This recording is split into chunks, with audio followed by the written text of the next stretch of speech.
so much. My pleasure. I Wow. really appreciate it. Thank you very much.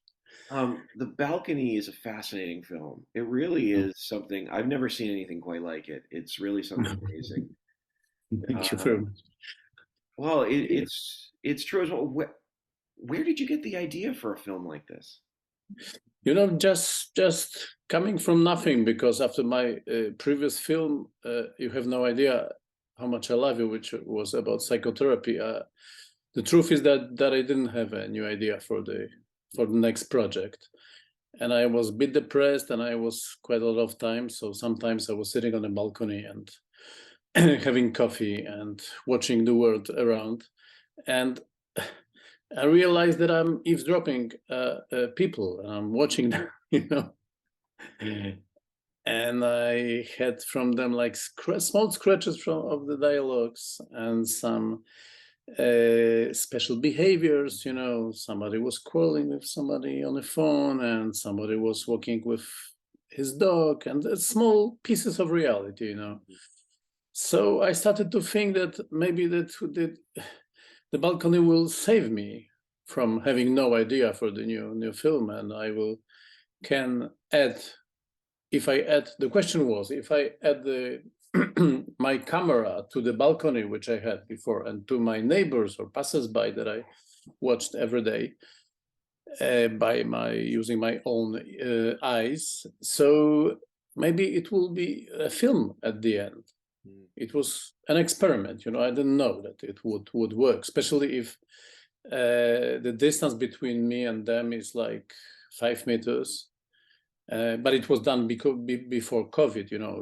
I started in 2018, so it was like pre-COVID movie, as we are joking sometimes. So I decided to. I didn't have any new idea, so I decided to just to try. So I mounted my camera on a tripod, and I have a long microphone on a long boom. And I started to accost people with questions like, "Stop, who are you?" Or like, "What are you thinking right now? What about are you thinking right now?" Or just, let's say, funny sometimes, naive sometimes, childish or stupid questions, but in order to get to knock to their hearts. Yeah, and it's interesting you say that it happened before COVID. I actually thought that maybe it was inspired by COVID Mhm. because it may not be that far, but it's still distanced. So I thought, oh well, this is interesting. He's in his house. He's watching people go by. That's very interesting that it was before It that. was pre-COVID. Yes, I knew that the COVID part, the COVID made me free from making this movie, because I became a bit addicted to those and everyday's encounters with people, because I spent there like 2.5 years having about 2,000 conversations with let's say, random people. So when COVID came, I knew that it definitely will be not a part of my movie, because it's too sad, because it's too strange, because I would not have such a not happy ending of my movie, sad ending. So I decided to make a short for HBO Max as well, a short 10-minute short about only the first day of pandemic in Warsaw. Mm, So I did. wow. Yeah. Mm. Well, it's such an interesting film because it's sad and hopeful and funny, and it's just such a fascinating mix because Mhm. everybody's different. And it's interesting because now again, I'm sure that in your experiences you saw people more than once because that's what editing is. You can't Yes, yes, throw them all yes. up. Mhm. The film shows some repeat customers, but in general, there's a lot of different people going by, and I was just wondering what was the reaction in general to people when you approached them? I mean, you're a man on a balcony holding a microphone down. Can you tell me about life? Like I was just wondering what people would say. That was one of my biggest worries at the beginning, because I was not sure if they would come up with their intimate stories just like this on the street, and having this 5 meter social distance.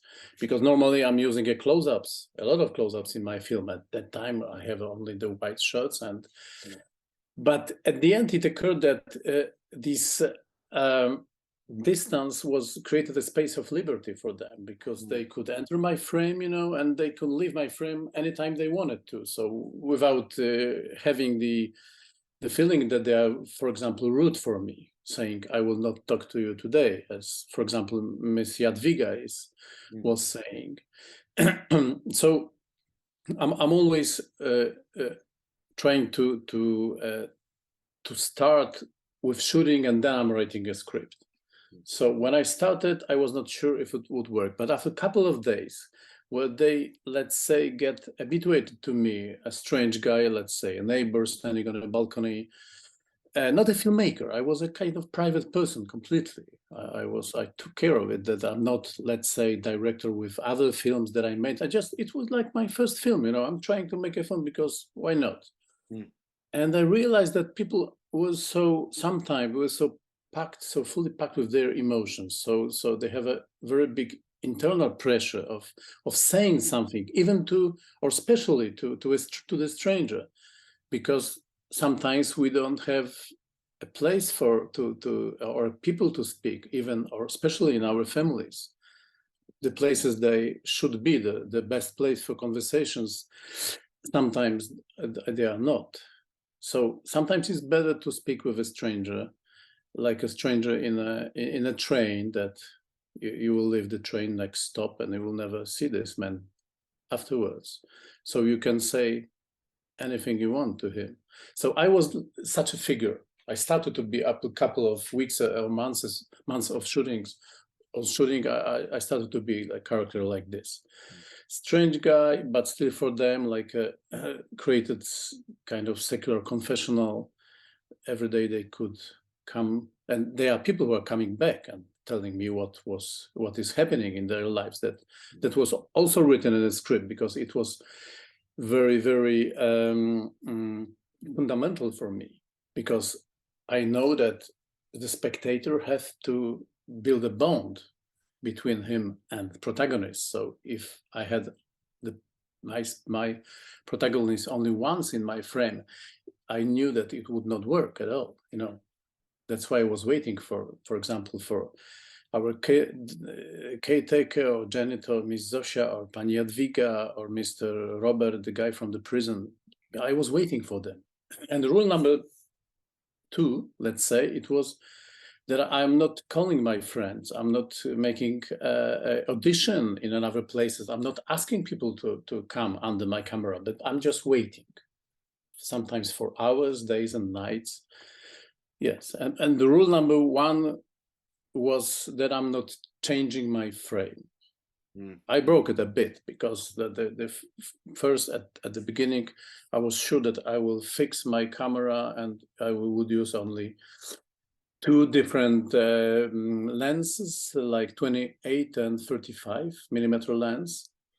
But I was losing. I realized that I'm losing so many interesting characters, which are like 5 meters left or 10 meters right, that I decided not to be so strict to this idea of having one fixed frame, mm. and I changed.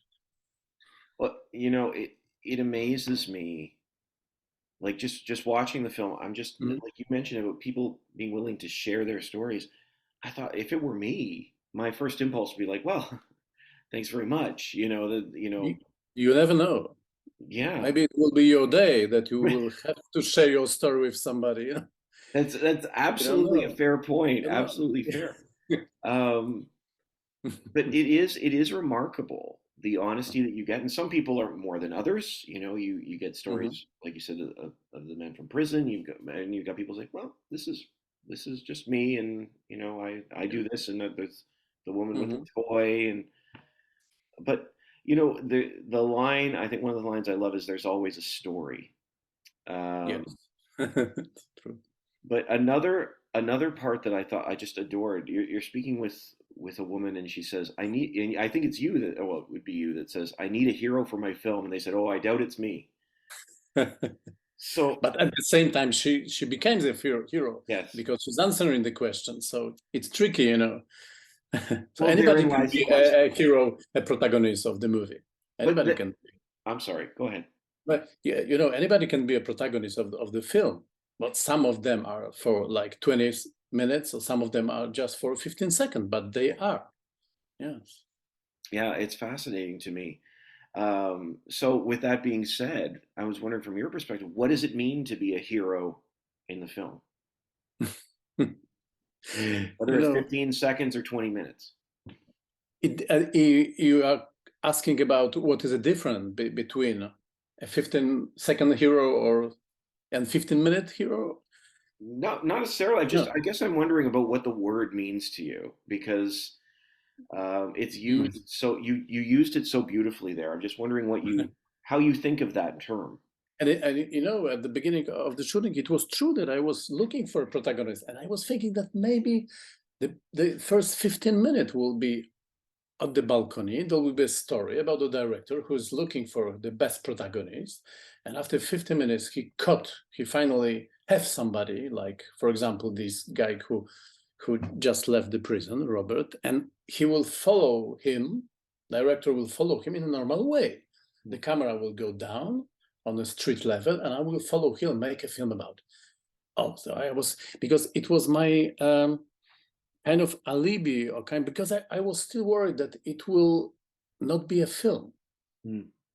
because I was doubting, really doubting that the people will be able to watch 100-minute film just from one position, just from this simple setting.